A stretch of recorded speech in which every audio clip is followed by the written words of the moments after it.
roster. I mean, it's frankly a common message that I talk about. You know, we have 70 players here, and it takes everybody. So to start picking apart, you know, why this guy was signed or when this guy was signed, you know, at the end of the day, it's what the whole group does.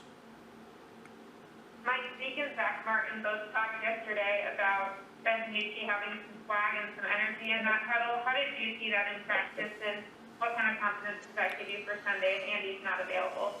Well, I mean, you see right away, you know, Ben doesn't lack confidence. I think you could, just in the way he plays, the way he steps into the huddle. So, I mean, that's definitely a characteristic trait that he brings to the table. So, I mean, it's important. But frankly, that's the first step. You know, it's important to continue to play with confidence, you know, during the bumpy times. And, you know, his first responsibility is to make sure he has total command, and he's doing a really nice job of that. You anticipating Xavier Woods being back in practice today? Yes. Xavier Woods will be back today. He had a personal situation that he definitely needed to be attending to. Will Andy Dalton be allowed to take part in the position group and the quarterback meetings, and I assume he's not going to be able to practice today? Yes, Andy's been in all the meetings today. Actually just came from the quarterback meeting. But he won't practice today, correct? He will not practice today. When you have a guy, if DiNucci has to play, I don't know where you stand on like wristbands for guys. I mean, everything's so new to him. Is that an option for him just to make sure he's calling the play correctly? Yeah, absolutely. I mean, I'm not, you know, stuck on, you know, a guy playing with the wristband or without it. I've done it long enough to know. I mean, I obviously was in the league when everything was hand signals. So you do whatever you have to do to make sure the communication network from the boundary to the huddle is clean. So yeah, I'm not opposed to anything, but you know, with the headsets, you know, I think we're in good shape. How much of a difference does it make to have a week for a young guy like that to have the week versus getting thrown in the way he was last weekend? Oh, I mean, it definitely makes a difference. I think, you know, you prepare as a starter anytime you're a backup. I mean, that's your job responsibility. That's part of it. But you know, but to get all the reps in practice, you know, it definitely heightens the opportunity to play with a little more awareness and more expectation on what's coming. You know, you get more reps at seeing the defense and things like that. So yeah, definitely, I think it helps. I think stating the obvious, it helps any player to get all the prep reps, you know, going into the game. You've mentioned, and some of the other players mentioned, his mobility. He has some pretty good mobility and can run a little bit.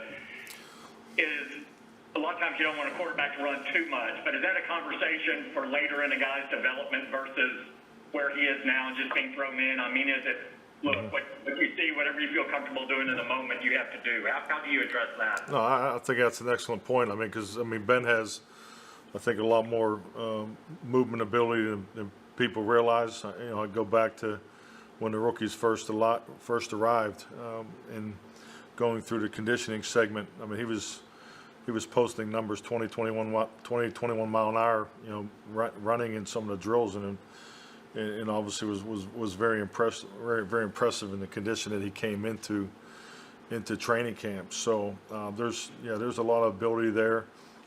But at the end of the day, you know, we're getting ready to play a very aggressive defense. We obviously anticipate a lot of defenders, you know, close to the line of scrimmage, and we'll do what we feel that we need to do accordingly, in our game plan, how we're going to attack that. But yeah, I would definitely say Ben's movement skills is definitely an asset. Can you talk about the decision to get Cooper Rush back into the pipeline here? And maybe on the practice squad, the decision and thinking behind that? Yeah, I mean, Cooper went through the virtual meetings with us, and Cooper's someone that, Kellen Moore is fond of. So, I mean, I think it's a natural, move just to make, enhance the quarterback room. So he'll be part of it next week. Because he has to go through the COVID protocol and so forth. Coach, you're 2-5. You win this week, and you're in first place in the NFC East. Is that still your message to the team? Everything's still in front of you? Well, the facts of the matter. Everything is still in front of us. I'm focused on what I normally am focused on, and it's about improvement. You have to improve each and every week, especially when you get into October. You can see around the league, teams start to separate themselves. So I don't take I don't spend a whole lot of time on the big picture.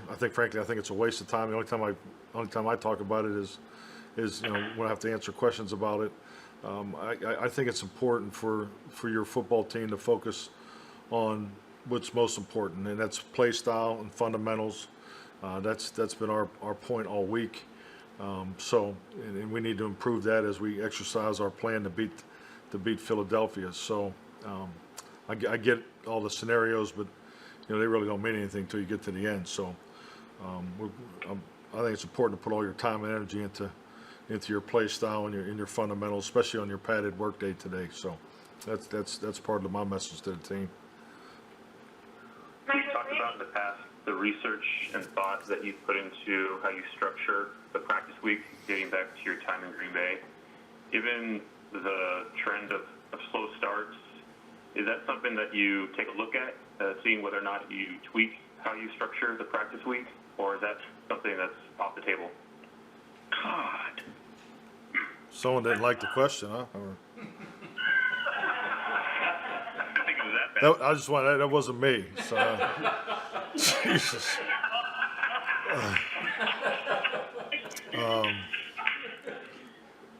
I got the question. I think there's more that goes into what you do at practice and the analytics or GPS and all the components you look at. But I think pointing to the slow starts, I think it's like anything. You have so much time, you have so much reps.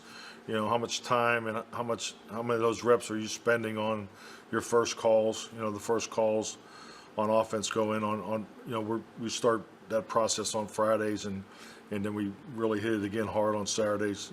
More so similar process with the defense. So that's where I would put my time and energy. Anytime I feel any aspect of situational football is not where it needs to be. That's how I would tweak the schedule. But it's I think the other factors are you have to watch your football team, their workload capacity, and so forth. And I've learned from the past. I've made I've practiced the team I've practiced the team too much, too long in my prior opportunity. So we're practicing not as long, but with a much more higher level of efficiency and energy right now. So those are things you learn as you go through this league. Mike, Randy Gregory's acclimation period had him working into practice later than most of the team, of course. Are there questions from a football standpoint that you still want Randy to answer to show the team what he's capable of, or is just part of the gradual acclimation in terms of his snap count? When you say questions, like in meetings and answering questions, or I'm not sure what questions you. Do you feel like you understand what he can add to the team on the field despite the late acclimation into group drills?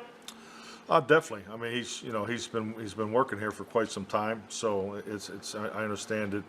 His first opportunity was last week, but we've been together for quite some time, and frankly, I was pulling up a clip from I guess it would have been 2015. Green Bay and Dallas. It was a particular scheme, and he was in the clip, playing defense. I guess that would have been his rookie year. So I don't feel like we don't. I feel like we have an understanding of what he can do and what he's capable of doing. He seems very comfortable what he's asked to do, and I thought he practiced very well yesterday. Mike, you talked about the young defensive lineman. In the case of the snaps that Worley had been getting, what do you like about Parker, and where is Robinson in his development? Parker's playing more, so I like to see him take a step. He needs to take a step, and this opportunity should help him with that.